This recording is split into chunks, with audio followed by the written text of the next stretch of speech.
අයිබෝන් දුවේ පුතේ අදත් එහෙනම් සුපුරුදු පරිදි අපි ඔබ හමුවට ආවා දේශපාලන විද්‍යාව තවත් පුනරීක්ෂණ අභ්‍යාසයක් රැගෙන තමයි ඔබ හමුවට ආවේ. අද අපි සාකච්ඡා කරන්නේ දුවේ පුතේ 13 වෙනි ශ්‍රේණියේ ඊටාම වැදගත් ඒකකයක් පිළිබඳව තමයි පුනරීක්ෂණ අභ්‍යාසයක් ඔබ හමුවේ දිගහරින්න බලාපොරොත්තු වෙන්නේ. ඒ තමයි 13 වෙනි ශ්‍රේණියේ 1978 දෙවන ජනරජ ආණ්ඩුක්‍රම ව්‍යවස්ථාවට අදාළ ප්‍රශ්න පිළිබඳව තමයි අද දවසේ සාකච්ඡා කරන්නේ. ඔබ දන්නවා පැහැදිලිවම ඔබේ ප්‍රශ්න පත්‍රය තුල ඊටාම පැහැදිලිව දෙක පත්‍රය තුල දෙවෙනි කොටස තුල ඊටාම වැදගත් කොටසක් මේ කොටස. මොකද හේතුව ඔබට තෝරා ගැනීම ප්‍රශ්නවලදී ප්‍රශ්න දෙකක් අනිවාර්යෙන් තෝරාගත යුතු කොටසක් තමයි මේ දෙක කොටස. එතනදී දුවේ පුතේ ඔබට මේකට අදාළ කරගන්න පුළුවන් ප්‍රධාන මාතෘකාවක් තමයි මේ 1978 ව්‍යවස්ථාව. ඉතින් වැඩි ලකුණු සංඛ්‍යාවක් ලබා ගැනීමේදී ඊටාම තීරණාත්මකව බලපාන ප්‍රශ්න පත්‍රයක් තමයි දෙක පත්‍රයේ. ඒ පත්‍රයේ මේ දෙවෙනි කොටස තුල 1978 ව්‍යවස්ථාව පිළිබඳව ඊටාමත් හොඳින් ඔබ හැදෑරිය යුතුයි.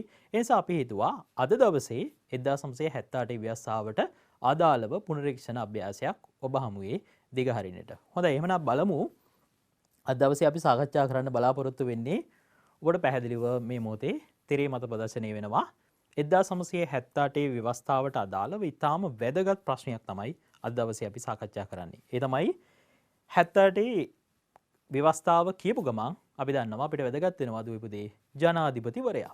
ඒතර මේ ජනාධිපතිවරයාත් එක්ක ඊළඟට වැදගත් ආයතනය තමයි පාර්ලිමේන්තුව.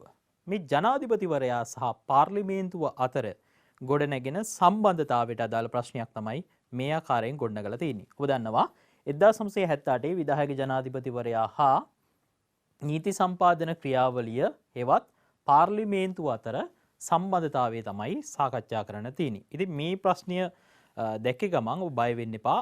මෙවැනි ආකාරයේ ප්‍රශ්න ගණනාවක් පුරුදු පුහුණු වෙලා ඔබට සූදානම් වුණොත් ඔබට ඊටාම පැහැදිලිව ඊටාම සාර්ථකව පිළිතුරු ලිවීමේ හැකියාවක් තිබෙනවා. ඒ නිසා අපි බලමු මේ ප්‍රශ්නයට කොහොමද අපි අති සාර්ථක පිළිතුරක් රචනා වර්ගයේ පිළිතුරක් කොහොමද ගොඩනගන්නේ කියලා. හොඳයි එහෙනම් අපි අවධානය යොමු කරමු. හැඳින්වීම. සුපුරුදු විදිහට අපේ දරුවන්ට අපි හැමදාම මතක් කරනවා ඔබ ප්‍රශ්නයක් ආරම්භ කරනකොට ඊටාම පැහැදිලිව හොඳ හැඳින්වීමකින් ප්‍රශ්නය ආරම්භ කළ යුතුයි කියන එක. ඒ නිසා අද මේ ප්‍රශ්නයට අදාළව හැඳින්වීමක් ඔන්න ඔබට මම ලබා දීලා තිනවා. තිරේ මත මේ මොහොතේ ඔබට පේනවා මේ දේශපාලන විද්‍යාවේ ඊටාම වැදගත් පාඩම් ඒකකයක් නිසා මේ 78 ව්‍යවස්ථාවට අදාළව ඔබට ඊටාම පහසුවෙන් මේ හැඳින්වීමට අදාළ කරුණු ටික ගොනු කරගන්න පුළුවන්. ඒ නිසා දුවේ පුතේ බලන්න මෙතෙන්දි මම හැඳින්වීමට අදාළ කරගෙන තින්නේ මොකක්ද කියන කාරණාව පොඩ්ඩක් හිතලා බලන්න. එතකොට ඔබට පුළුවන් හැඳින්වීමක් ඊටාම පහසුවෙන් ලියන්න. මම මෙතනින් සඳහන් කරලා තියෙනවා පැහැදිලිව 1978 ව්‍යවස්ථාවේ විධායකයේ ප්‍රධානියා වන්නේ ජනාධිපතිවරයාය. එම ජනාධිපතිවරයා ප්‍රංශ හා ඇමරිකානු ආණ්ඩුක්‍රමවල මත පදනම් වෙලා ගොඩනගාගත් ධූරයක්. ඒ වගේම තමයි එම ජනාධිපතිවරයා ඔබ දන්නවා පැහැදිලිවම වෙනම ජනාධිපතිවරණයකින් තමයි දුවපතේ තේරීපත් වන්නේ. එතකොට මේ ජනාධිපතිවරයා ව්‍යවස්ථාදායකයේ සමාජිකෙක් වෙන්නේ නැහැ. ඔන්න අපේ ප්‍රශ්නයට අදාළ තැනට අපි ක්‍රමානුකූල වෙනවා. එසේම පාර්ලිමේන්තුව පත් වෙන්නේ වෙනම පාර්ලිමේන්තු මැතිවරණයකින්. ඔබ දන්නවා 225ක් වන മന്ത്രിවරු වෙනම පාර්ලිමේන්තු මැතිවරණයකින් මහා මැතිවරණයෙන් තමයි තේරීපත් වෙන්නේ. ඒ නිසා පැහැදිලිව ජනාධිපතිවරයා වෙනම තේරීපත් වෙනවා, පාර්ලිමේන්තුව වෙනම තේරීපත් වෙනවා. එහෙමනම් ආයතන දෙක වෙන වෙනම තේරීපත් වෙනවා නම් මේ අතර සම්බන්ධතාවය ගොඩනැගෙන්නේ කුමක් නිසාද කියන කාරණාව ප්‍රවේශය තුල හැඳින්වීම තුල කියන්නට අවශ්‍ය වෙනවා. එසේ වුවද අපට පේනවා පැහැදිලිවම එහෙම වුණාට ආණ්ඩුක්‍රම ව්‍යවස්ථාව ස්ථාපිත කරාම ආණ්ඩුක්‍රම ව්‍යවස්ථාව ස්ථාපිත කිරීමේදී පැහැදිලිවම ජනාධිපතිවරයා වටා අතිශය සුවිශාල බලතල ප්‍රමාණයක් කේන්ද්‍රගත කරලා තිනවා. මෙන්න මේ හේතුව තමයි දුවේ පුතේ පැහැදිලිවම අපිට කියන්න වෙන්නේ ජනාධිපතිවරයාට පාර්ලිමේන්තුව අතරේ සම්බන්ධතාව ගොඩනැගෙන්න මූලික වශයෙන් හේතු වෙලා තියෙන කාරණාව. එහෙනම් මූලික ප්‍රස්තුතය ඔබ හැඳින්වීම තුළ අනිවාර්යෙන් සඳහන් කරන්න ඕනේ. නැවත වතාවක් අපි අවධානය යොමු කරොත් ආණ්ඩුක ව්‍යවස්ථාවේ විධිවිධාන මගින් ජනාධිපතිවරයා වෙත ලබා දී ඇති පුළුල් බලතල හේතුවෙන් ජනාධිපතිවරයා හා ව්‍යවස්ථාදායක අතරේ සම්බන්ධතාවයක් ගොඩනැගී ඇත. මේ ගොඩනැගිලා තියෙන පුළුල් බලතල නිසා තමයි මේ සම්බන්ධතාවයක් ගොඩනැගිලා තියෙන්නේ. ඉතින් මම මෙතනදී සාකච්ඡා කරන්නේ මේ පාර්ලිමේන්තුව සහ ජනාධිපතිවරයා අතර තියෙන සම්බන්ධතාවය පිළිබඳවයි. හොඳයි. මේ ආකාරයෙන් ඔබට හැඳිනීමක් ලිවීමට අදාළ පුහුණුවක් තමයි පුතේ අපි ලබා දුන්නේ. ඔබ ඊටාම පැහැදිලිව තේරුම් ගන්න ඊටාම සාර්ථක හැඳින්වීමකින් ඔබට ඊටාම ඉහළ ලකුණු සංඛ්‍යාවක් ලබා ගැනීමට හේතු වෙනවා. හොඳයි බලමු කොහොමද පිළිතුරු අපි සංවර්ධනය කරන්න කියලා.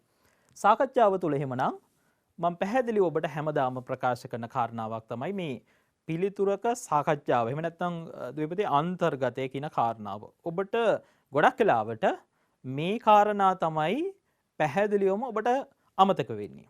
ඔබට පිළිතුරක් ලියන්න ගියාම සමහර වෙලාවට ඔබට ගොඩක් වෙලාවට මේ පිළිවෙල ප්‍රශ්නයකට ඊටාම තර්කානුකූල පිළිවෙල ගොඩනගන්න බැරි වෙන්නේ මේ ලස්සනට පිළිතුර තර්කානුකූලව ගොඩනගාගෙන පෙර පුහුණුවක් නොලබන නිසා.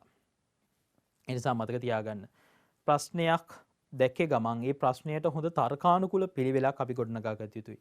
ඉතින් බලන්න මේ ප්‍රශ්නයට මම ගොඩනගාගෙන තියෙන තර්කානුකූල පිළිවෙල මොකක්ද කියලා. මේකේ තර්කය ඇතුලේ තියෙනවා ඊටාම් පැහැදිලිව පාර්ලිමේන්තුව කටයුතු සම්බන්ධයෙන් ජනාධිපතිවරයා මැදිහත් වෙනවා නම් පාර්ලිමේන්තු කටයුතු සම්බන්ධයෙන් ජනාධිපතිවරයා මැදිහත් වෙනවා නම් අන්නේ මැදිහත් වන කුමන හෝ කරුණක් හා සම්බන්ධයෙන් මැදිහත් වෙනවා නම් එතන තමයි ජනාධිපතිවරයා සහ පාර්ලිමේන්තුව අතරේ සම්බන්ධතාවය ගොඩනැගෙන්නේ.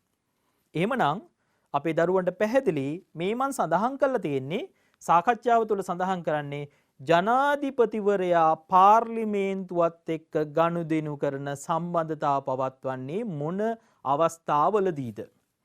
මොන වගේ බලතල ක්‍රියාත්මක කරනකොට එම සම්බන්ධතාවය ඇති වෙනවාද? ඉතින් ඔබට පැහැදිලි මේ කරුණු සඳහන් කිරීමේදී ඇමති මණ්ඩලයේ ප්‍රධානියා ලෙසින් පනත් කෙරුම්පත් වල මුල පුරනවා. මම මේ කරුණු දීර්ඝව සාකච්ඡා කරනවා දෙවිදී. පනත් කෙරුම්පත් ශ්‍රේෂ්ඨාධිකරණයේ වෙත යොමු කරනවා. පනත් කෙරුම්පත් හා යෝජනා ජනමත විචාරණ හරහා සම්මත කරගන්නවා. පාර්ලිමේන්තු කටයුතු වලට සහභාගී වෙනවා. තව කරුණු තියෙනවා. පාර්ලිමේන්තුව තුල ආණ්ඩුවේ ප්‍රතිපත්ති ප්‍රකාශන ඉදිරිපත් කරන්න මැදිහත් වෙනවා. පාර්ලිමේන්තුව විසුරුවා හැරීම හා වාර අවසන් කරනවා. පාර්ලිමේන්තු මහ ලේකම්වරයා පත් කරනවා. පාර්ලිමේන්තු මන්ත්‍රීවරයාගේ ප්‍රජායිතිය හවුසි කිරීම සඳහා වන කොමිෂන් සභාපත් කරනවා. පාර්ලිමේන්තු මන්ත්‍රීවරුන් ඇමතිවරුන් ලෙසින් තෝරාපත් කරනවා. එහෙමනම් තවත් කරුණු කිහිපයක් තියෙනවා. පාර්ලිමේන්තුවර වගකීම ජනාධිපතිවරයා සතු මූල්‍ය බලතල හදිසි අවස්ථා බලතල සහ ජනාධිපතිවරයා පාලනය කිරීම ව්‍යවස්ථාදායකයට අපහසු වීම. මෙන්න මේ සඳහන් කරුණු 13 ඔස්සේ තමයි දුවේ පුතේ මේ ප්‍රශ්නයට අදාළ තර්කානුකූල පිළිතුර මා විසින් ගොඩනගන්නේ. ඉතින් අවධානය යොමු කරමින් හොඳින් අහගෙන ඉන්න බලාගෙන ඉන්න මේ ආකාරයෙන් කොහොමද තර්කානුකූල පිළිතුරක් අපි අවසානයේ දක්වා ගොඩනගන්නේ කොහොමද කියලා. හොඳයි. දැන් අපිට තියෙන්නේ ක්‍රමානුකූලව අපේ පිළිතුරට ගලාගෙන යාම දක්වා යන්න තමයි අපිට තියෙන්නේ. ඒ නිසා අපි බලන්න ඕනේ දැන් ජනාධිපතිවරයා මේ ව්‍යවස්ථාදායක ක්‍රියාවලිය එහෙම නැත්නම් පාර්ලිමේන්තු සම්පාදනය කියන පාර්ලිමේන්තු ක්‍රියාවලිය කියන කාරණාවට කොයි අවස්ථාවේද සම්බන්ධ වෙන්නේ කියන කාරණා තමයි දැන් අපි එකින් එක මතු කරලා පෙන්වන්නේ. ඇමති මණ්ඩලයේ ප්‍රධානියා ලෙසින් පනත් කෙටුම්පත් වල මුලපිරීම. දැන් අපි කවුරුත් දන්නවා දුවේ පුතේ බොහොම පැහැදිලිව මේ පනත් කෙටුම්පත් සම්පාදන ක්‍රියාවලිය ව්‍යවස්ථා සම්පාදන ක්‍රියාවලියක්. මේක ඉතාම පැහැදිලිව. ඒ කියන්නේ පාර්ලිමේන්තුව තුල සිදුවන මූලික ක්‍රියාවලිය මොකක්ද කියලා ඇහුවොත් අපි කියන්නේ කෙලින්ම පනත් කෙටුම්පත් සම්පාදනය කියන. එහෙම නැත්නම් පනත් සම්පාදනය කිරීමේ ක්‍රියාවලිය. එතකොට මේ ක්‍රියාවලිය සඳහා මුල පුරන්නේ ජනාධිපතිවරයාලු. එතකොට 1978 ව්‍යවස්ථාවෙන් නීති සම්පාදන ක්‍රියාවලියේ මුල් අවස්ථාවේ ඒ සඳහා අවශ්‍ය කරන නීතිය කුමක්ද? කුමන හෝ නීතියක් සම්පාදනය කරනවාද කියන අදහස මුලින් ප්‍රකාශයට පත් කරන්නේ ජනාධිපතිවරයා අතින්. ඒ නිසා අපට පැහැදිලිව පේනවා නීති සම්පාදන ක්‍රියාවලියේ මුල් පුටුවේ ජනාධිපතිවරයා සිටිනවා කියලා. ඒ අනුව අපට පේනවා පැහැදිලිවම පාර්ලිමේන්තුවේ නීති සම්පාදන ක්‍රියාවලිය තුළ ජනාධිපතිවරයා මැදිහත් වීමක් තියෙනවා. සම්බන්ධතාවයක් ගොඩනැගෙනවා. ඔබට පුළුවන් මේ හැම කාරණාවක්ම තර්කානුකූලව පෙන්වා දෙනකොට සම්බන්ධතාවයක් ගොඩනැගෙනවා කියන කරුණ තර්කානුකූලව අවස්ථා හැම අවස්ථාවකදීම පෙන්වා දෙන්න. එහෙමනම් අපිට පේනවා පැහැදිලිවම සම්බන්ධතාවයක් ගොඩ නැගෙනවා පනත් සම්පාදන ක්‍රියාවලියේ මුල පිරීම හේතුවෙන්. හොඳයි. දැන් අපි දන්නවා දුවේ පුතේ පැහැදිලිවම පනතක් සම්පාදනය කරනවා කියන්නේ මේ සාමාන්‍ය ක්‍රියාවලියක් නෙමෙයි. පනත් කෙටුම්පතක් විදිහට ඒ සකස් කළා. ඒ පනත් කෙටුම්පත පාර්ලිමේන්තුව තුල සම්මත වන ක්‍රියාවලියක් තියෙනවා. පාර්ලිමේන්තුව තුල තෙවරක් ඉදිරිපත් වෙන්න ඕනේ. එතකොට මේ ක්‍රියාවලිය තුල පාර්ලිමේන්තුව තුල සකස් කරන පනත් ප්‍රධානම කාරණාව තමයි රටේ තියෙන ව්‍යවස්ථාවට අනුකූල වෙන්න ඕනේ. අපි දන්නවා පනත් සම්පාදනය වෙන්නේ රටේ ව්‍යවස්ථාවට අනුකූලයි. ඒ ව්‍යවස්ථාවට පිටින් කිසිම පනතක් නීතියක් සම්මත වෙන්නට බෑ. එහෙමනම් ඒක කවුද තීරණය කරන්නේ? රටේ නීති සම්පාදනය සිදු වෙන්නේ ව්‍යවස්ථාවට අනුකූලව කියන කාරණාව කවුද තීරණය කරන්නේ? අපේ දරුවෝ දන්නවා.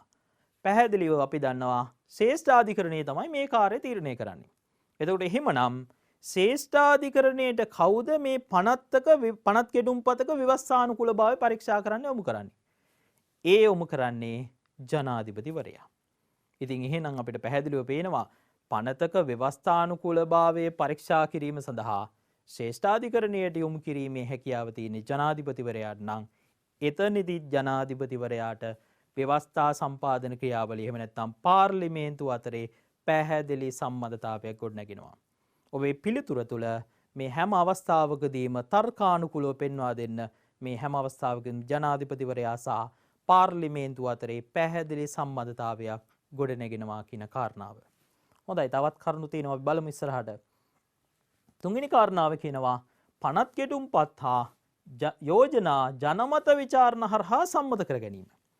දැන් අපි දන්නවා පනත් කෙටුම්පත් සාමාන්‍යයෙන් පනත් සම්පාදන ක්‍රියාවලිය ව්‍යවස්ථාදායකය ඇතුළත සිදුවන ක්‍රියාවලියක්. හැබැයි ව්‍යවස්ථාදායකයට පිටින් ජනාධිපතිවරයාට ව්‍යවස්ථාව තුලින් බලය ලබා දීලා තියෙනවා නීති සම්පාදන ක්‍රියාවලියේ පාර්ලිමේන්තුවට පිටින් ගිහිල්ලා නීති සම්පාදනය කිරීම සඳහා. සමහර වෙලාවට මේ පාර්ලිමේන්තුව ප්‍රතික්ෂේප කරන පනත් ජනාධිපතිවරයාට ජාතික වශයෙන් වැදගත් පනතක් ලෙස සලකලා ජනාධිපතිවරයා ජනමත විචාරණ හරහා සම්මත කර ගැනීමේ හැකියාවක් තියෙනවා. එතකොට අපිට පේනවා ඒ වගේම ජාතික වශයෙන් වැදගත් කරුණු ජනමත විචාරණ හරහා සම්මත කර ගැනීමේ හැකියාවක් තියෙනවා යෝජනා. එතකොට ජනාධිපතිවරයාට පාර්ලිමේන්තුව නොමැති වුණත් නීති සම්පාදන ක්‍රියාවලිය කරගෙන යාමේ හැකියාව තියෙනවා. ඒක ඊටාම දුෂ්කර කාර්යයක්. නමුත් කළ හැකි හැකියාවක් ජනාධිපතිවරයාට තියෙනවා. ඉතින් අපිට පැහැදිලිව පේනවා එතකොට ජනාධිපතිවරයා ජනමත විචාරණ හරහා නීති සම්පාදන ක්‍රියාවලියේ තවත් පියවරක් ඉදිරියට ඇවිල්ලා තියෙනවා. මෙම තත්ත්වය අපි අදහස් කරනවා මේ සාමාන්‍යයෙන් පාර්ලිමේන්තුව තුළ 3/2කින් සහ ජනමත විචාරණයකට ලක් කළ යුතු පනත් පිළිබඳ ව්‍යවස්ථාවේ කෙලින්ම සඳහන් කරලා තියෙනවා. ඒවා සම්බන්ධයෙන් කිසිම ප්‍රශ්නයක් නැහැ. අපි දන්නවා මොනවද පුතේ වගන්ති. ඔන්න මතක් කරගන්න 1 2 3 6 7 8 9 10 11 32 62 කියන වගන්ති. මේවා සංශෝධනය කරන්න බෑ පාර්ලිමේන්තුව තනි. ඒ සඳහා ජනමත විචාරණ වලට යා යුතුයි. ඉතින් ජනාධිපතිවරයා තමයි ජනමත විචාරණ සඳහා යොමු කරන්නේ. ඒ වගේම තමයි ආණ්ඩුක ව්‍යවස්ථාව සංශෝධනය නොකරන මම කලින් සඳහන් කළා පාර්ලිමේන්තුව ප්‍රතික්ෂේප කළ පනත් ජනාධිපතිවරයාට පුළුවන් ජනමත විචාරණ හරහා සම්මත කර ගැනීමට. ඒ වගේම තමයි ජනාධිපතිවරයාගේ මතය අනුව ජාතික වැදගත් කියන පනතක් ජනමත විචාරණ හරහා සම්මත කර ගැනීමේ හැකියාවක් තියෙනවා. ඒතර අපිට පේනවා මේ ජනමත විචාරණ හරහා ලක්වන පනත් අවසාන වශයෙන් නීතියක් බවට පත්වන්නේ ජනාධිපතිවරයාගේ අසනින්. එතකොට දුවේ පුතේ ඊටාම පැහැදිලි කාරණාවක් තමයි මේකෙන් අපිට පේන්නේ මොකක්ද? මෙය එක්තරා ආකාරයට පාර්ලිමේන්තුව මගහැර ජනාධිපතිවරයාට අවශ්‍ය නම් තමන්ට අවශ්‍ය නීති සම්පාදන ක්‍රියාවලිය පාර්ලිමේන්තුවට පිටින් ගොස් නීති සම්පාදන ක්‍රියාවලියේ නිරත වීමේ හැකියාවක් තියෙනවා. ව්‍යවස්ථානුකූලව මේ හැකියාව ලබා දීලා තියෙනවා. එය ඊටාම දුෂ්කර ක්‍රියාවලියක්. නමුත් ඒ හැකියාව ව්‍යවස්ථාව තුළින් ලබා දීලා තියෙනවා. මේ එක්තරා දුරකට අපි හඳුන්වනවා පාර්ලිමේන්තුව කියන්නේ පුතේ අපි කවුරුත් දන්නවා උත්තරීතර ආයතනයක් වෙන්න ඕනේ. පාර්ලිමේන්තුව ස්වාධිපත්‍ය සහිත උත්තරීතර ආයතනයක්. එතකොට මේ අපේ රටේ පාර්ලිමේන්තුවේ උත්තරීතර භාවයට මෙය කිසියම් හානියක් කියලා තමයි දේශපාලන විචාරකයින් පෙන්වා දෙන්නේ. ඒ අනුව අපිට පේනවා කෙසේ වෙතත් ජනමත විචාරණ හරහා නීති සම්පාදන ක්‍රියාවලිය තුල ජනාධිපතිවරයා සිටින නිසා අන්න ගොඩනැගෙනවා සම්බන්ධතාවය ව්‍යවස්ථා සම්පාදන ක්‍රියාවලිය හා ජනාධිපතිවරයා ඍජු සම්බන්ධතාවයක් ගොඩනැගෙනවා ඒ හරහා. ඔන්න අපිට තවත් තර්කයක් මේ ආකාරයෙන් අපි සනාථ කළා. ඔබට එතෙන්දිත් කියන්න පුළුවන් පැහැදිලිවම මේ අතර සම්බන්ධතාවයක් හඳුනා ගන්න පුළුවන් කියලා. පාර්ලිමේන්තු කටයුතු වලට සහභාගී වීම. දැන් ඔබ දන්නවා ජනාධිපතිවරයා කියන්නේ වෙනම ධූරයක්. ජනාධිපතිවරණයෙන් අපි තෝරාපත් කරන්නේ. ඒතර පාර්ලිමේන්තුවේ වෙනම മന്ത്രിවරු 225ක් ඉන්නවා. දැන් මෙතන මොකද්ද මේ පාර්ලිමේන්තු කටයුතු වලට සහභාගී වීම සඳහා ජනාධිපතිවරයාට තියෙන අවස්ථාව? ඒ සම වගන්තිය සඳහන් කරනවා. 32 වගන්තිය. 32 වගන්තිය තුල ආණ්ඩුක්‍රම ව්‍යවස්ථාවේ සඳහන් කරනවා ජනාධිපතිවරයාට පාර්ලිමේන්තුවට ඕනෑම අවස්ථාවක පාර්ලිමේන්තුවට සහභාගී වෙන්න පුළුවන්. ඒ වගේම තමයි මේ ඊටාම පැහැදිලිව අපි මීට කලින් දැක්කා 18 වෙනි සංශෝධනය තුලින් ඊටාම පැහැදිලිව සඳහන් කරනවා මාස 3කට වරක් ජනාධිපති පාර්ලිමේන්තුවට සහභාගී වෙන්න ඕනි කියලා. එතකොට අපිට පැහැදිලිව පේනවා මේ කාරණාවෙන් පාර්ලිමේන්තුවේ කටයුතු හා සම්බන්ධ වෙන්න ජනාධිපතිවරයාට ඍජු අවස්ථාවක් ආණ්ඩුක්‍රම ව්‍යවස්ථාව හරහා ලබා දීලා තිනවා කියන එක. එතකොට ජනාධිපතිට පාර්ලිමේන්තුවට ගිහිල්ලා මොනවද කරන්න පුළුවන්? පාර්ලිමේන්තුව අමතන්න පුළුවන්. තමන්ට හිතිච්ච අවස්ථාවල පාර්ලිමේන්තුවට සංදේශය යවන්න පුළුවන්. පාර්ලිමේන්තුව තුළ ඔහුට හිමි නොවන්නේ පාර්ලිමේන්තුවේ ඡන්දය ප්‍රකාශ කිරීම පමණයි. අනෙක් മന്ത്രിවරයෙක් භුක්ති විඳින පාර්ලිමේන්තුවේ සියලු වරප්‍රසා සහ මුක්තීන් ජනාධිපතිවරයා භුක්ති විඳිනවා. එහෙමනම් අපිට තවත් සාධක මොකටදනේ? පාර්ලිමේන්තුව සහ ජනාධිපතිවරයා ඊටාම සමීප සම්බන්ධතාවයක් ගොඩනගෙනවා. ඔහුත් පාර්ලිමේන්තුව තුළ අර മന്ത്രിවරයෙක් හා සමානව වරප්‍රසාද භුක්ති විඳින්මින් ඒ සම්බන්ධතාව ගොඩනගලා තිනවා ව්‍යවස්ථාව තුලින්ම. ඒ නිසා බොහොම පැහැදිලිව මෙතෙන්දි කියන්න ඕන කාරණාවකුත් තියෙනවා. ඒ තමයි පාර්ලිමේන්තුව ජනාධිපතිවරයාට සහයෝගී ආයතනයක් බවට පත් විය යුතුයි.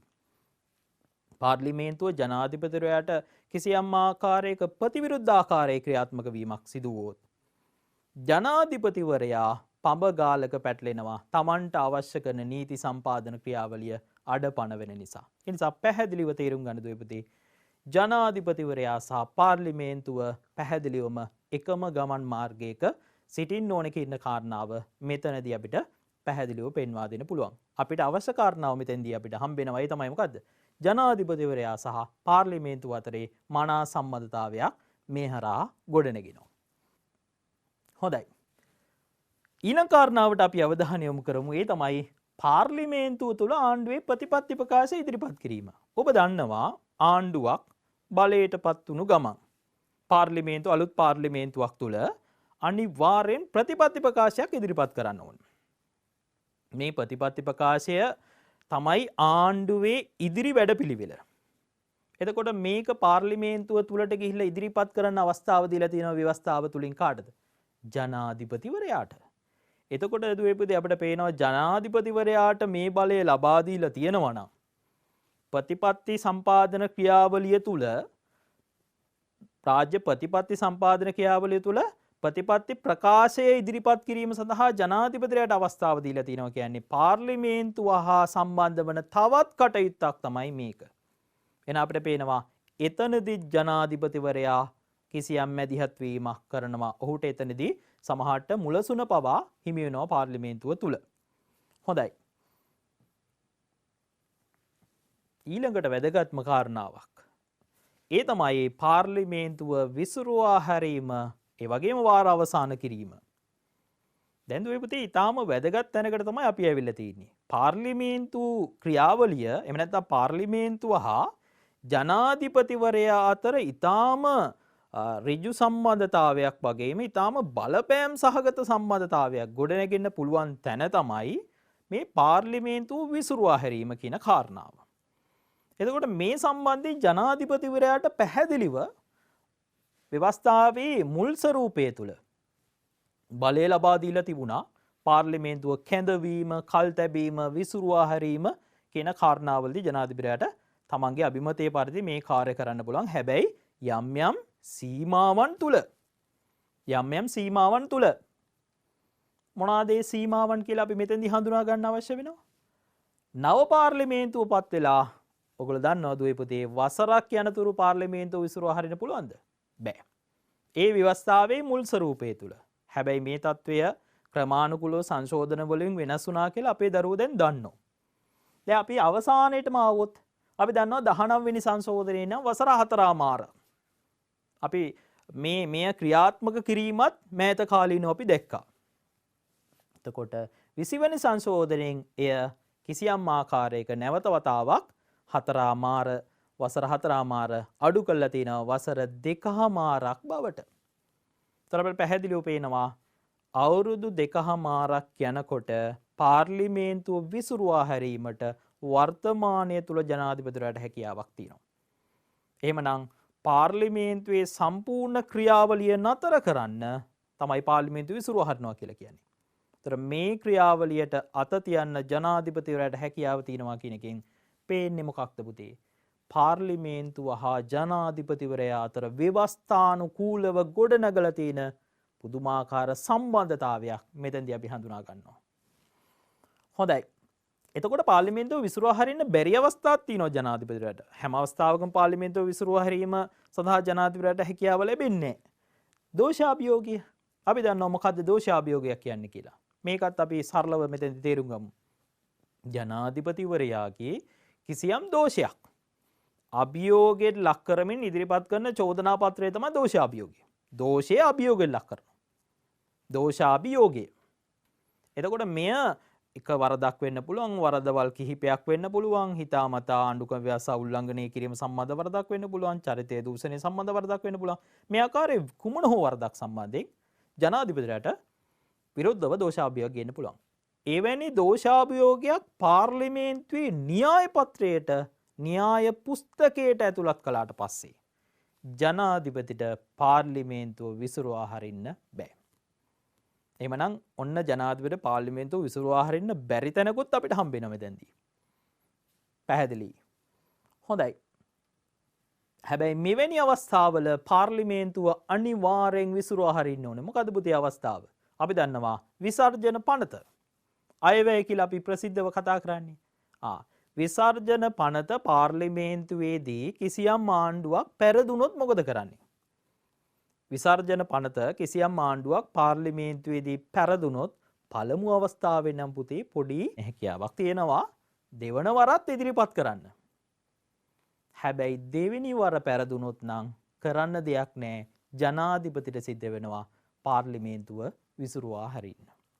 එහෙමනම් අවස්ථා දෙකක් ලබා දීලා තිනවා. මෙම තත්ත්වයේ 20 වෙනි සංශෝධනය තුලනොත් අවධාරණය කළා තියෙනවා. එහෙනම් පැහැදිලි පාර්ලිමේන්තුව විසිරුවා හරින්න පුළුවන් අවස්ථා මොනවාද, බැරි අවස්ථා මොනවාද කියන එක තමයි අපි සාකච්ඡා කළේ. කෙසේ වෙතත් අපි දන්නවා පාර්ලිමේන්තුව වසර 2මාරක් ගියාට පස්සේ වර්තමානයේ තුල ජනාධිපතිට විසිරුවා හැරීමේ හැකියාවක් තියෙනවා.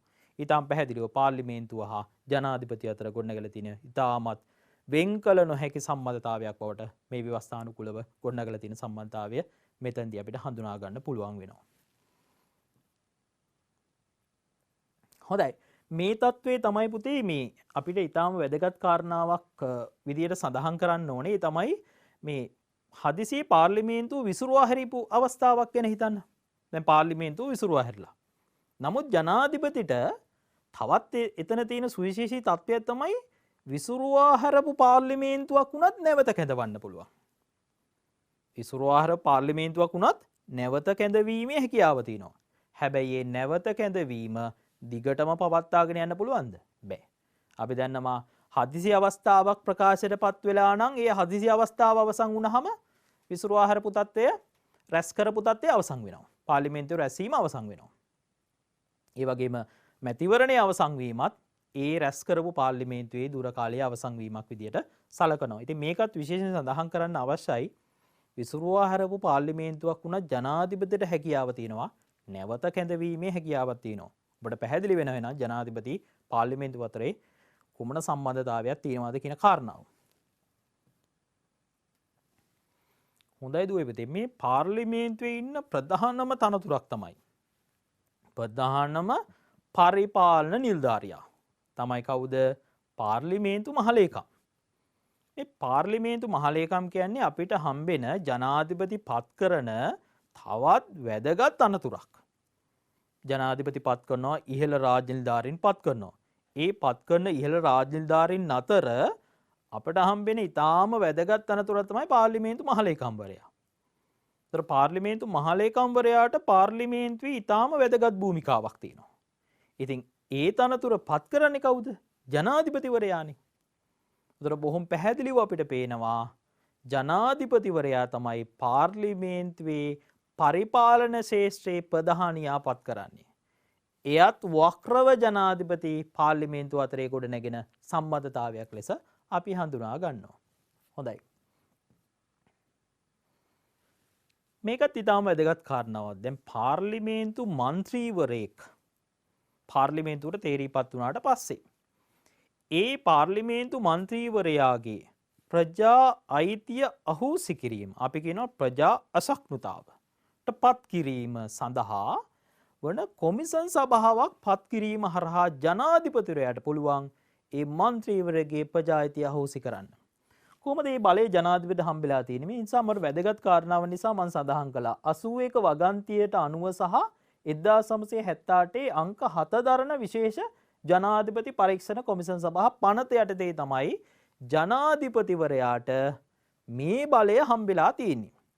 එතකොට මේ බලය හම්බුනහම ජනාධිපතිට පුළුවන් මොනා කරන්නද? විශේෂ කොමිසන් සභාවක් පත් කරලා මන්ත්‍රීවරයාගේ ප්‍රජා අයිතිය අහෝසි කිරීමේ හැකියාවක් තියෙනවා. ඉතින් අපිට පේනවා මන්ත්‍රීවරයෙක් විදියට පත් වුණාට පස්සේ ඒ මන්ත්‍රීවරයාගේ මන්ත්‍රී ධූරය සම්බන්ධයෙන් උනත් තීරණය කිරීමේ හැකියාවක් ජනාධිපතිවරයාට තියෙනවා කියන්නේ පැහැදිලිවම පාර්ලිමේන්තුවේ ඉන්න මන්ත්‍රීවරු හා සම්බන්ධිනු ජනාධිපතිවරයාට මැදිහත් වීමේ හැකියාවක් තියෙනවා සම්බන්ධතාවයක් ගොඩනැගිලා තියෙනවා. හොඳයි.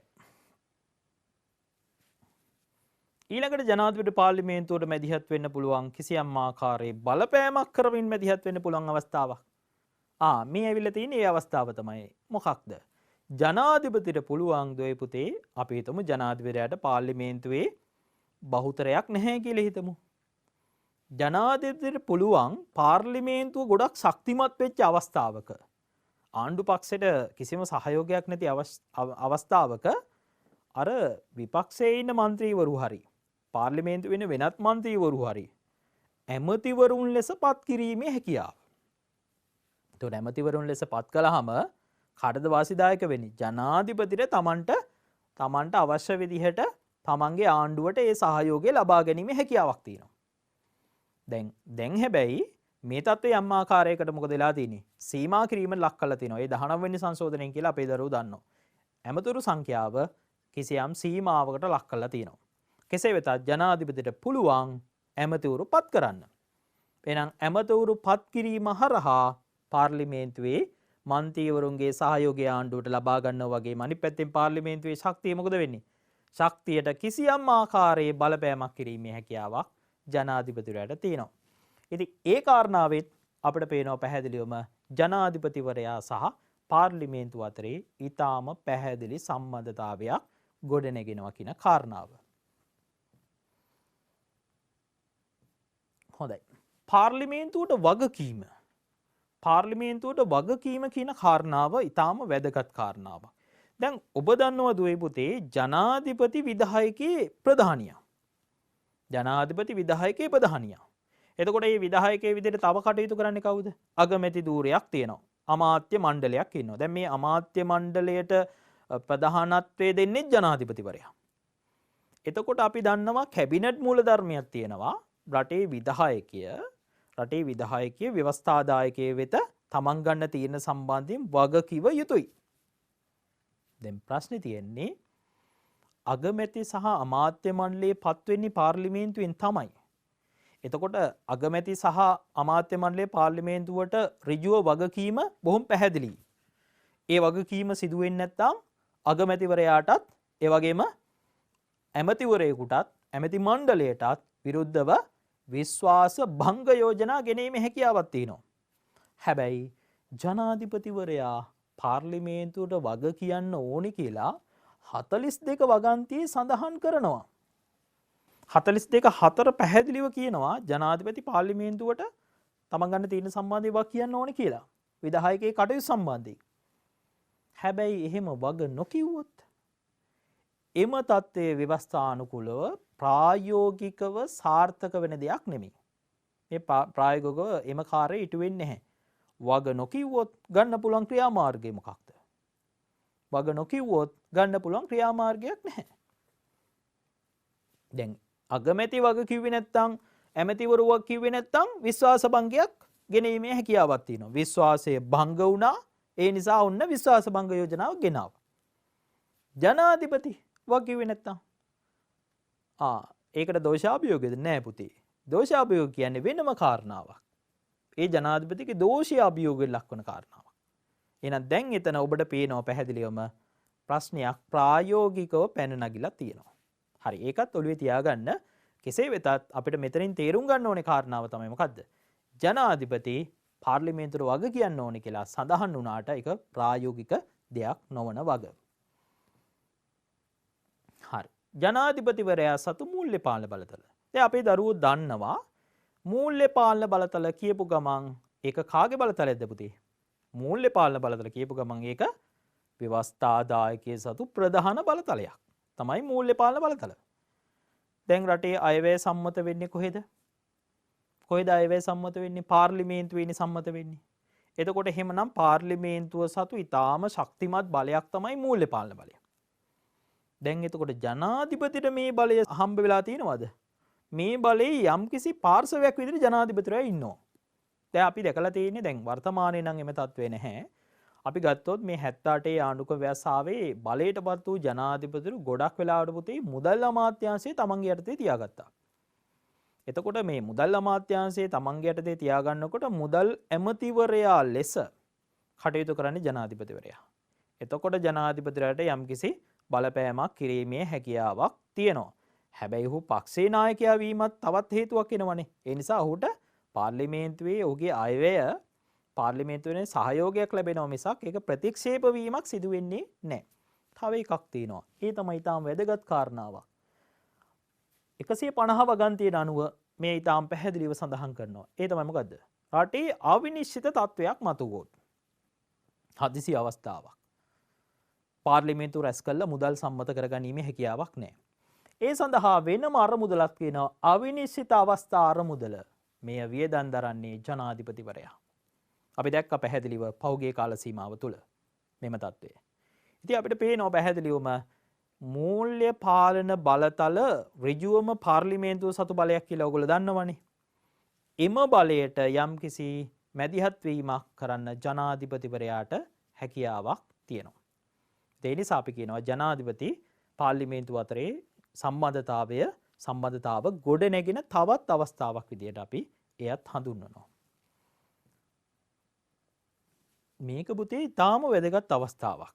හදිසි අවස්ථා බලතල. දැන් ඕනෑම රටක හදිසි අවස්ථාවක් ප්‍රකාශයට පත් වෙන්න පුළුවන්ද? පුළුවන්.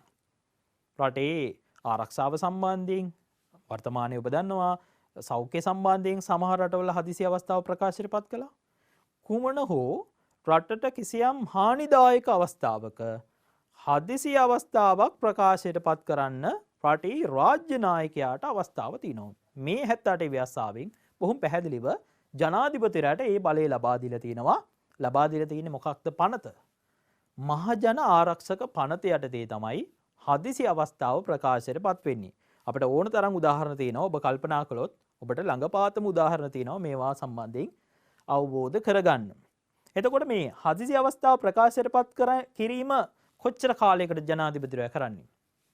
දින 14කට හදිසි අවස්ථාව ප්‍රකාශයට පත් කරනවා. හැබැයි ජනාධිපතිට දුවේ පුතේ තනියෙන් මේක දිගටම පවත්වාගෙන යන්න පුළුවන්ද?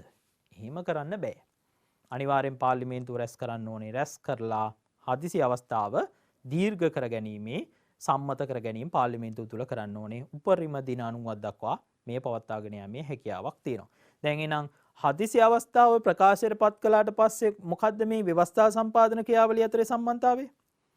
එතකොට ජනාධිපතිට පුළුවන් හදිසි අවස්ථා නියෝග පනවන්න. ඒ යටතේ තමයි නීති සම්පාදන ක්‍රියාවලිය සිදු වෙන්නේ. එතකොට අපි දන්නවා පැහැදිලිවම නීති සම්පාදන ක්‍රියාවලිය රටේ සාමාන්‍ය ක්‍රියාවලිය අකර්මණ්‍ය වූ අවස්ථාවක ජනාධිපතිවරයාට මැදිහත් වෙන්න පුළුවන් කියන එක බොහොම පැහැදිලියි. එහෙනම් නීති සම්පාදන ක්‍රියාවලිය හා ජනාධිපතිවරයා අතර පැහැදිලි සම්බන්ධතාවයක් අපි යාලිත් හඳුනා ගන්නවා. හදිසි අවස්ථා බලතල ජනාධිපතිවරයා භුක්ති විඳින. හොඳයි. ජනාධිපතිවරයා පාලනය කිරීමට මේ මොන කාර්ය කළත් දැන් ව්‍යවස්ථාදායකයේ සම්බන්ධයෙන් ඊටාම දැඩි බලපෑම් කිරීමේ හැකියාවක් තියෙනවා කියලා අපි තහවුරු කරගත්තනේ. ඒක බලපෑම් සහගත සම්බන්ධතාවක් කියලා අපි තේරුම් ගත්තනේ. ඊටාම පැහැදිලිව. එතකොට මේ සම්බන්ධතාවයේදී ව්‍යවස්ථාදායකයට පුළුවන් මොකද්ද ජනාධිපතිවරයාට එරෙහිව සිදු කරන්න? එකම ක්‍රියාමාර්ගයක් තියෙනවා. ඒ ක්‍රියාමාර්ගය තමයි දෝෂාභියෝගය. හැබැයි මේ ක්‍රියාමාර්ගය අපේ දරුවෝ දන්නවා පැහැදිලිවම ඊටාම දුෂ්කර වෙච්ච ක්‍රියාවලියක්. දෝෂාභියෝග ක්‍රියාවලිය. පාර්ලිමේන්තුවේ 3/2 අවස්ථා උපරිම වශයෙන් 3ක් පහු කරන්න ඕනේ පාර්ලිමේන්තුව තුළ. ඒ ලබා ගැනීම සුළුපටු කාර්යයක් වෙන්නේ නැහැ. ඒ නිසා මේ සම්බන්ධතාවයේදී ජනාධිපතිවරයාට ඉතාම පැහැදිලිව පාර්ලිමේන්තුවට බලපෑම් සහගතව පාර්ලිමේන්තු බලතල ක්‍රියාත්මක කරමින් ඒ සඳහා මැදිහත් වෙන්න අවස්ථාව ලබා දීලා තිබ්බට ව්‍යවස්ථානුකූලව පාර්ලිමේන්තුවට ජනාධිපතිට එරෙහිව බලපෑම් කිරීමේ හැකියාව කිසියම් සීමිත මට්ටමින් තමයි ලබා දීලා තියෙන්නේ. කෙසේ වෙතත් සම්බන්ධතාවයේ තියෙනවා කියන එක පැහැදිලි කාරණාවක්. හොඳයි. ඔය කරුණු 13ට අදාළව තමයි මම මුලින් සඳහන් කරපු කරුණු 13ට අදාළව තමයි පුතේ අපේ මේ තර්කානුකූල පිළිතුර අපි ගොඩ නැගුවේ. එහෙමනම් ඔබට පැහැදිලිව තේරුම් ගන්න ඕනේ අපි පිළිතුරක් මේ ආවට ගියාට ගොඩ නගන්නේ. ඊටාම පැහැදිලිව ක්‍රමානුකූලව ඊටාම වටිනා තර්ක ටික එකතු කළා පිළිවෙලට ගොනු කළා තමයි අපි පිළිතුරක් ගොඩ නගන්නේ. ඒතර මේ පිළිතුර වරින් වර ඔබට ප්‍රකාශ කරන්න පුළුවන් මේ අනුව පැහැදිලි වෙනවා ජනාධිපතිවරයා සහ පාර්ලිමේන්තුව අතරේ ඉතාම පැහැදිලි සම්බන්ධතාවයක්. නීති සම්පාදන ක්‍රියාවලිය අතරේ පැහැදිලි සම්බන්ධතාවයක්. ඔබට පැහැදිලිව තමන්ගේ තර්කය මේ අවස්ථා 13දීම සනාථ කරන්න පුළුවන්. හොඳයි එහෙමනම් අපිට තහවුරු වෙන්නේ මොකද පුතේ? කරුණු 13 ඇතුලේ අපිට තහවුරු වෙනවා මේ අවසානයේ අපි සාකච්ඡා කරපු දෝෂාභියෝග ක්‍රියාවලිය අතිශය දුෂ්කර ක්‍රියාවලියක් කියන එක තමයි අපිට මේ අනුව පේන්නේ. ඉතින් අපි පැහැදිලිව ඔබට පෙන්වා දුන්නා කරුණු 13කින් කොහොමද මේ පිළිතුර සංවර්ධනය කරන්න කියන කාරණාව. හොඳයි එහෙනම් අපි පිළිතුරේ අවසානය නිගමනයට අපි එනවා. දැන් නිගමනයක් කියන්නේ පුතේ මේ ආවට ගියාට ලියන අවසාන වාක්‍ය ටිකක් නෙමෙයි. අපේ දරුවෝ මේ නිගමන ලියද්දී පැහැදිලිව නිගමනය ලියන්න ඕනේ. ඒ නිගමන ලියද්දී දුවේ පුතේ ඔබ පිළිතුර ඇතුලේ සිදු කරන ලද හරඹය මොනවාද ඔබ තර්කානුකූලව පෙන්වා දුන්නේ? ඒ කාරණාව තමයි මේ නිගමනයක් තුල අනිවාර්යෙන් තියෙන්නට ඕනේ. ඒ නිසා තවත් මේ වාක්‍ය කිහිපයක් වෙන්නට බෑ. එහෙනම් බලන්න මේක ඊටාම් පැහැදිලිව නිගමනය අපිට පෙන්වා දෙන්න පුළුවන් නිගමනය මොකක්ද කියලා. ඊට ආකාරයේ ජනාධිපති හා පාර්ලිමේන්තුව නැතහොත් විධායකයා හා ව්‍යවස්ථාදායකයන්ගේ සම්බන්ධය පිළිබඳව සාකච්ඡා කරන්න පුළුවන්. මේ අනුව පාර්ලිමේන්තුව හා ජනාධිපති අතර පැහැදිලිවම සම්බන්ධතාවක් ගොඩනැගී ඇත. ඔන්න අපිට පේුණා සම්බන්ධතාවක් තියෙනවා කියලා. එහිදී ජනාධිපතිවරයා ඍජුව හෝ වක්‍රව පාර්ලිමේන්තුව වෙත බලපෑම් කිරීමට හැකි බව පෙනී ගියා අපිට. සමහර අවස්ථාවල ඍජු බලපෑමක් කරන්න පුළුවන්කම තිබුණා. සමහර අවස්ථාවල වක්‍ර බලපෑම් කිරීමේ හැකියාවක් තිබ්බා. කෙසේ වෙතත් ජනාධිපතිවරයා වෙත පාර්ලිමේන්තුවට කළ හැකි බලපෑම සීමිත බව පේනවා. අපි තහවුරු කරගත්තා. ජනාධිපතිවරයාට වෙත පාර්ලිමේන්තුවට කරන්න පුළුවන් බලපෑම ඊටාම සීමිත බලපෑම. හැබැයි ඊට කලින් අපි කියනවා ජනාධිපතිවරයාට පුළුවන් ඍජු හා වක්‍රව සුවිශාල බලපෑමක් කරන්න. ඔන්න අපි මේ පිළිතුර ඇතරේ තර්කානුකූලව පෙන්වා දෙන්න උත්සාහ කරපු කරුණු ටික තමයි අපි නිගමනය තුල සනාථ කරලා පෙන්වන්නේ. මම හිතන්නේ ඔබට ඊටාම පැහැදිලිව මේ කරුණු ටික තේරුම් ගියා කියලා මම විශ්වාස කරනවා. අපි රචනා වර්ගයේ ප්‍රශ්නයක් ඔවුන් පැහැදිලිව අපි සාකච්ඡා කළා ජනාධිපතිවරයා සහ පාර්ලිමේන්තුව අතරේ සම්බන්ධතාවය පිළිබඳව. අපි මේ සම්බන්ධයෙන් ඔබට ඉතාම වැදගත් කොටසකට තමයි අවධානය යොමු කරන්න බලාපොරොත්තු වෙන්නේ. ඒ තමයි ඔබේ ප්‍රශ්න පත්‍රය තුල පළවෙනි පත්‍රය ඔබ දන්නවා.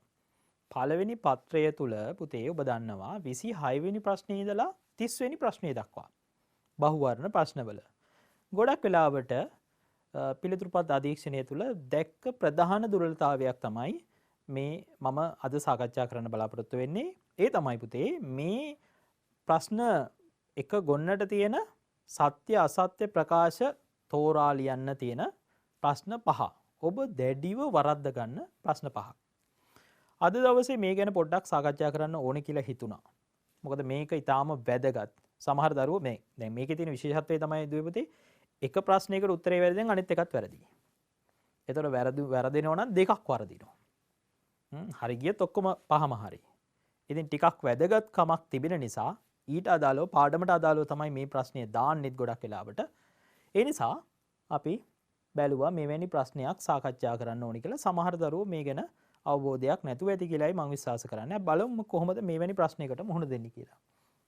බලන්න හොඳට කියවන්න බලන්න මේ සඳහන් කරලා තියෙන පහත දැක්වෙන ප්‍රශ්න සඳහා ප්‍රකාශ දෙක බැගින් දක්වා තිනවා. එක් එක් ප්‍රශ්නය හා සම්බන්ධව දක්වා ඇති ප්‍රකාශ යුගලයට වඩාත් ගැලපෙන්නේ පහත වගුවේ දැක්වෙන 1 2 3 4 හා 5 යන වර්ණවලින් කවර වර්ණයේ දැයි තෝරා එහි අංකය වරහන් තුල ඇති තිත්තිර මත ලියන්න. ඔබ දැකලා තියෙනවනේ ප්‍රශ්න පත්‍රය තුල. දැන් පසුගිය පාස් පේපර් තියෙනවනේ දැන්. ආදර්ශ ප්‍රශ්න පත්‍රයේ තියෙනවනේ. මේ ප්‍රශ්න පත්‍රය තුල ඔබ දැකලා ඇති මෙවැනි ප්‍රශ්නයක් 26 වෙනි ප්‍රශ්නේ ඉඳලා 30 වෙනි ප්‍රශ්නේ දක්වා. එතකොට මෙවැනි ප්‍රශ්නයක් ආවොත් අපි මොකද කරන්නේ? දැන් ඔන්න හඳුනා ගන්න ඉස්සෙල්ලා මෙවැනි ප්‍රශ්නවල මේ සත්‍ය අසත්‍ය ප්‍රකාශ මේ සඳහන් කිරීමේදී අපි දරුවෝ කරන වැරදක් මං කියන්නද? සත්‍ය අසත්‍යද කියලා ලකුණු කරනවා ප්‍රශ්න පත්‍රය තුල. මොකද ප්‍රශ්න පත්‍රය අපිට හම්බෙන නිසා අපි ඒක දන්නවා. ප්‍රශ්න පත්‍රය තුල හරි ලකුණු හෝ වැරදි ලකුණු දානවා. හැබැයි පිළිතුර තිත්තිර මත දාන්න ගියාම වෙන උත්තරයක් දානවා. ඔන්න අපේ දරුවෝ කරන තවත් දුර්වලතාවයක්. ඉතින් හඳුනා ගන්න, පැහැදිලිව තේරුම් ගන්න. සත්‍ය සත්‍ය නම් පැහැදිලිවම පිළිතුර 1. සත්‍ය අසත්‍ය නම් පිළිතුර 2. අසත්‍ය සත්‍ය නම් 3. අසත්‍ය අසත්‍ය නම් 4. සත්‍ය සහ සත්‍ය වන අතර පළමු ප්‍රකාශය තවදුරටත් පැහැදිලි කරනම් පිළිතුර 5. අපි හිතනවා මං දැකලා තියෙනවා ගොඩක් වෙලාවට අපේ දරුවෝ ගොඩක් වෙලාවට වරද්ද ගන්නේ මේ පළවෙනි සත්‍ය සත්‍ය තියෙනවනේ. එයයි මේ පස්වෙනි එකේ තියෙනවනේ සත්‍ය සහ සත්‍ය වන අතර පළමු ප්‍රකාශය තවදුරටත් පැහැදිලි කරයි කියලා. මේ දෙක වරද්ද ගන්නවා. ටිකක් කල්පනාකාරීව පිළිතුරු සපයන්න ඕනේ කොටසක්. බලමු. දැන් ඔන්න ඔබට පැහැදිලිව ඊට අදාළ එක ප්‍රශ්නයක් දීලා තියෙනවා. බලන්න කියවන්න බලන්න හොඳට. 1978 ව්‍යවස්ථාව යටතේ ඔම්බුඩ්ස්මන්වරයාට පුරවැසියන්ගේ මූලික අයිතීන් උල්ලංඝනය වීම සම්බන්ධයෙන් විමර්ශනය කිරීමේ බලය පවරා දී තිබේ. ඊටාම පැහැදිලි කාරණාවක්. මූලික අයිතිවාසිකම් සම්බන්ධ ශ්‍රේෂ්ඨාධිකරණය වගේම ඔම්බුඩ්ස්මන්වරයාත් ඉන්නවා. ඉතින් ඔම්බුඩ්ස්මන්වරයා ඒක ප්‍රකාශය නිවැරදි. නිල කාලය තුලදී ඔම්බුඩ්ස්මන්වරයාගේ වැටුප් අඩු කිරීමට පාර්ලිමේන්තුවේ බලය තියෙනවද? කිසිදු හැකියාවක් නැහැ. එහෙනම් පැහැදිලිව බලමු උත්තරේ වැටෙන්න ඕනේ මොකද්ද කියලා. 2. පිළිතුර වැටෙන්න ඕනේ 2. හේතුව සත්‍ය සහ අසත්‍ය. ඔබට මතකනේ අපි කලින් සඳහන් කළා සත්‍ය අසත්‍ය එන්නේ 2 කියලා. පැහැදිලි. දෙවෙනි ප්‍රකාශය 1978 ආරම්භක ආණ්ඩුක්‍රම ව්‍යවස්ථාව යටතේ පාර්ලිමේන්තුව නියෝජනය ලබා ගැනීම සඳහා ලබාගත යුතු ඡන්ද ප්‍රතිශතය 5%කි.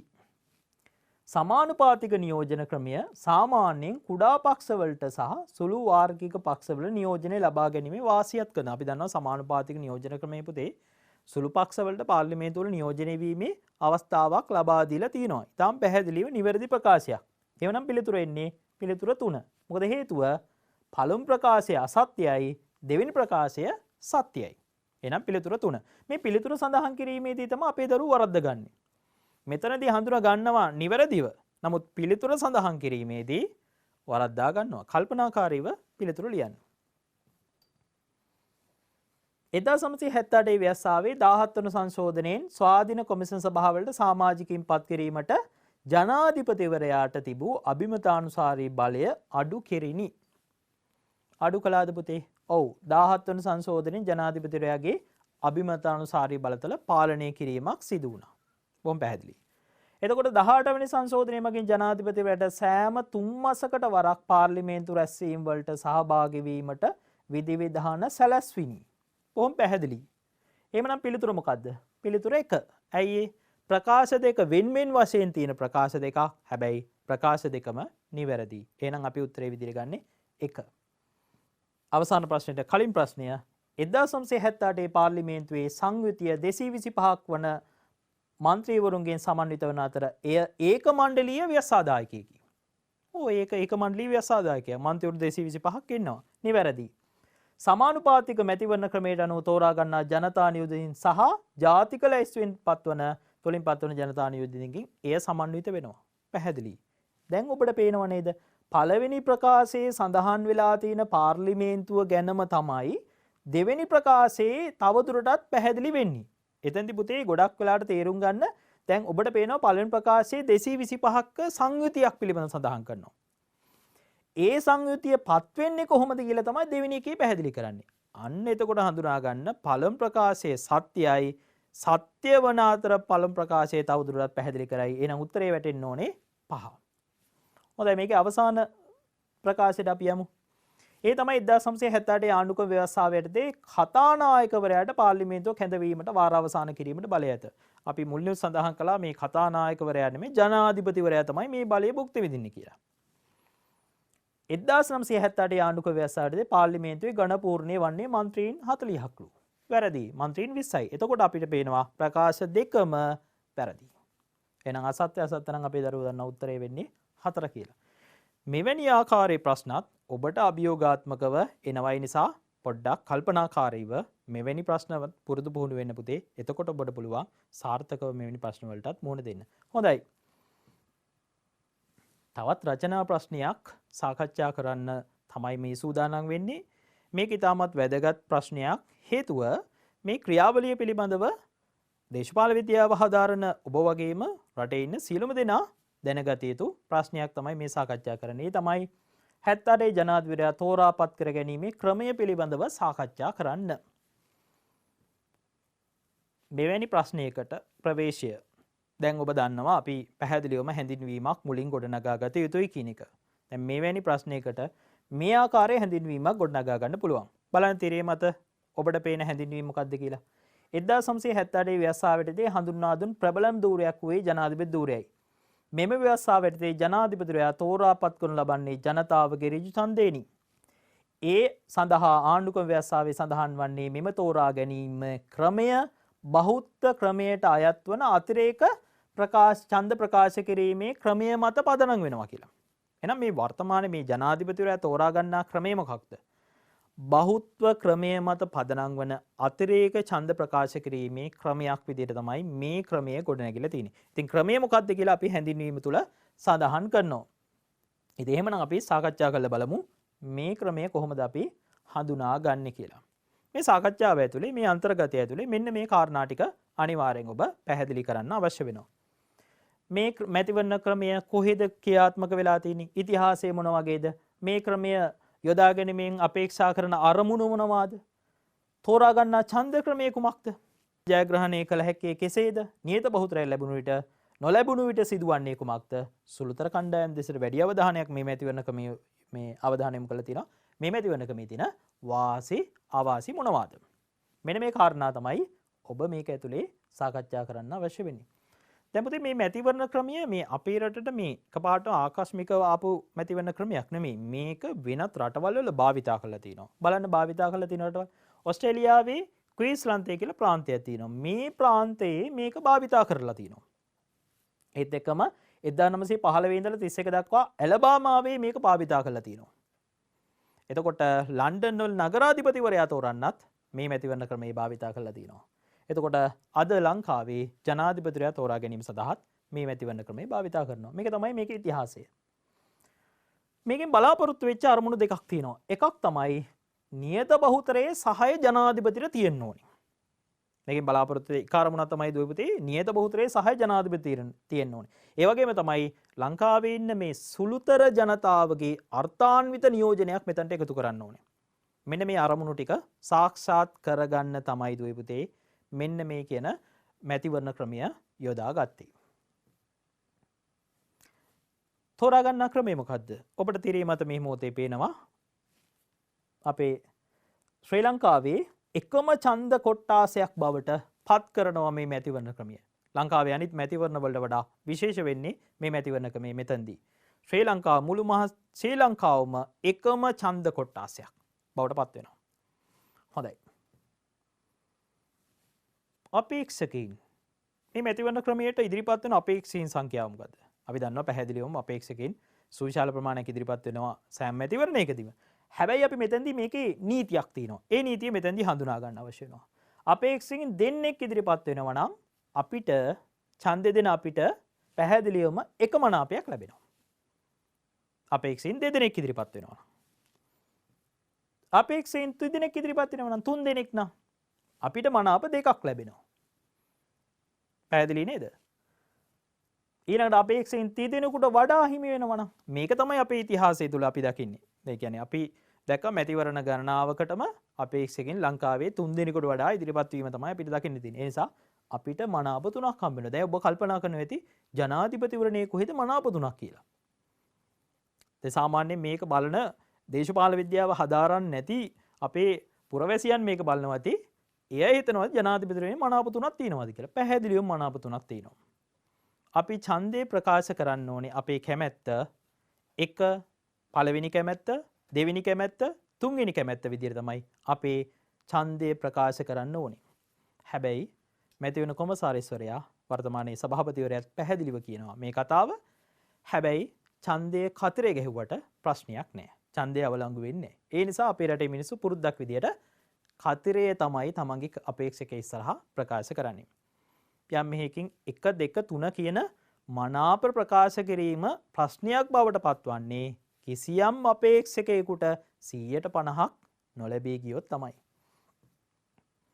එහෙනම් ජයග්‍රහණය කරන්න පුළුවන් පැහැදිලි 150ට වඩා වැඩියෙන් දශම ස්ථානයක් හරි ඉස්සරහට එන්න ඕනේ. මං කිව්ව කාරණාව නියත බහුතරයක් නොලැබී ගියොත් අනිවාර්යෙන් සිද්ධ වෙනවා පළමු දෙදෙනා ජයග්‍රහණය කරන ආසන්නයේ වැඩිම ඡන්ද ලබාගත් දෙදෙනා ඉතිරි කළා සෙසු අය තරඟින් ඉවත් කරලා ඒ ඉවත් කරපු අයගේ දෙවන සහ තුන්වන මනාප එකතු කරනවා පළමු සහ දෙවන ඡන්ද ලබාගත් අපේක්ෂකින් දෙදෙනාට. මේ தත්ත්වයේ පුතේ බොහොම පැහැදිලි ඔබට තව ටිකක් සාකච්ඡා කරලා මේ පිළිබඳ කරුණු හොයලා මේ කරුණු ටික උදාහරණ සහිතව ඔබට පැහැදිලි කිරීමේ හැකියාවක් තියෙනවා.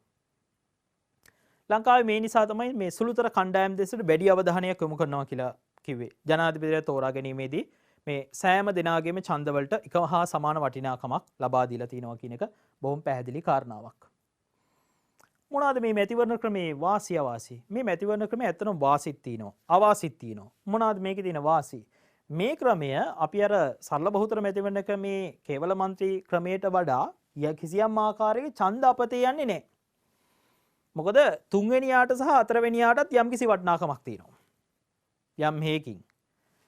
ඒ වගේම තමයි ජයග්‍රාහී අපේක්ෂා 150ට වඩා වැඩියෙන් ගන්න ඕනි කියන්නේ රටේ ඡන්ද සංඛ්‍යාවෙන් සමාජයේ පුළුල් පරාසයක අදහස් නියෝජනය කරන්න පුළුවන් චරිතයක් තමයි ජනාධිපතිවරයා විදිහට තේරීපත් වෙන්නේ. ඒ ඊටාම හොඳ තත්වයක් විදිහට අපි අදහස් කරනවා. ජයග්‍රාහී අපේක්ෂා 150ට වඩා වැඩියෙන් ගන්න නිසා අපි විශ්වාස කරනවා පුතේ තනි පක්ෂයකට දිනන්න අපහසුයි. හැබැයි මම එහෙම කිව්වම ඔබට සමහරට හිතෙයි තනි පක්ෂයක්ද පහුගිය මැතිවරණේ ජයග්‍රහණය කරේ කියලා. පක්ෂ ගණනාවක් එකතු වෙලා තමයි පුතේ මැතිවරණේ ජයග්‍රහණය කළේ. අවාසි. මේකේ අවාසිත් තියෙනවා. මොනවාද අවාසි? කුඩා පක්ෂවලට තමන්ට තියෙන ඉඩකඩ අහිමි වෙනවා. සෑම ජනාධිපතිවරණයක් තුළම තමන්ගේ අපේක්ෂක ඉදිරිපත් කළාට ජයග්‍රහණය කරන්න බෑනේ දුවපතේ. ඒ වගේම තමයි මෙතනදී සමහර වෙලාවට අර මුලින් සඳහන් කර අතිරේක ඡන්ද ප්‍රකාශ කිරීමේ ක්‍රමය නිසා මොකද්ද වෙන්න පුළුවන් වෙන්නේ? ඒ ක්‍රමය නිසා සමහර වෙලාවට Taman හිතන්නේ නැති ජනාධිපතිවරයෙක් පත් වෙන්නට පුළුවන්. තමන් හිතන්නේ නැති ජනාධිපතිවරයෙක් පත් වෙන්නට පුළුවන්. ජනප්‍රිය නොවන අපේක්ෂකෙක් තේරීපත් වීමේ හැකියාවක් තියෙනවා. ඉතින් මේ විදිහට තමයි දුවේ පුතේ අපි අද දවසේ සාකච්ඡා කළේ ජනාධිපතිවරයා තෝරාපත් කරන ආකාරය බොහොම කෙටියෙන් තමයි අපි සාකච්ඡා කළේ. ඔබට මේ සම්බන්ධයෙන් තව ටිකක් හදාරන්න පුළුවන්. අද දවසේ පාඩම ඔබට යලි යලි නැරඹීමේ හැකියාව තියෙනවා. ඔබ දන්නවා ජාතික අධ්‍යාපන ආයතනය ඊටාම බාරදූර කාර්යයක් ඉටු කරන ගමන් ඔබට මේක යලි නැරඹීමේ අවස්ථාවක් ලබා දීලා තියෙනවා. ජාතික අධ්‍යාපන ආයතනයේ channel NIE YouTube නාලිකාව හරහා බොහොම පැහැදිලි ඔබට මෙය පිළිබඳව තව ටිකක් හදාරමින් දැනුම ලබා ගැනීමේ හැකියාවක් තියෙනවා. ඉතින් අද දවසේ දුවපැති අපි සාකච්ඡා කළේ 1978 ව්‍යවස්ථාවට අදාළව ඊටාම වැදගත් කොටසක් ප්‍රශ්න පත්‍රය තුල දෙවෙනි කොටසේ ඊටාම වැදගත් ඒකකයක්. ඒ නිසා ඔබට පුනරීක්ෂණ අභ්‍යාස කිහිපයක් අපි සාකච්ඡා කළා. ඊටාම වැදගත් බහුවර්ණ අභ්‍යාසිකු සිදු කළා. අපි විශ්වාස කරනවා ඔබට ඊටාම පැහැදිලි අවබෝධයක් මේ තුලින් ලැබුණා කියලා. ඉතින් අපි අද දවසේ පාඩම මේ ආකාරයෙන් අවසන් කරනවා. එහෙමනම් අපි යලිත් මෙවැනි පාඩමකින් මුණ ගැහිමේ බලාපොරොත්තුෙන් ඔබෙන් සමුගන්නවා. ආයුබෝවන්.